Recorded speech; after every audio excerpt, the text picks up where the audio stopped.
Isang magandang araw sa inyo, aking mga tagapakinig. Ako ang inyong lingkod, Bobby Salazar, at narito tayo sa pilot episode na Kinig-Tinig, kung saan ang tinig ng kabataan ay ang boses ng mamamayan. Ngayong araw nga ay mayroon tayong tatlong paksang tatalakay. Una ay ang usapin sa pagtatanggal ng administrative work sa mga guro. Pangalawa ay ang viral na teacher na nagla-live at nagalit sa kanyang mga estudyante. At ang huli ay ang pagpatay sa isang asong nagngangalang Kiro.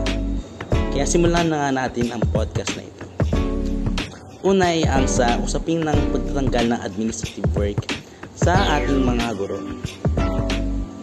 Tunay nga ba ang layon ay para sa kalidad na edukasyon na mga mag-aaral o para sa pansariling agenda na idinadaan sa barabas na pagpapanukala ng ibang programa at hakbang?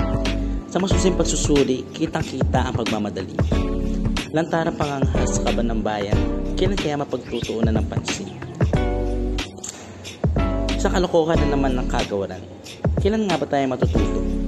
Hindi ba nakapagtataka na ang agarang pagtanggal na ito ay agaran at mabilis?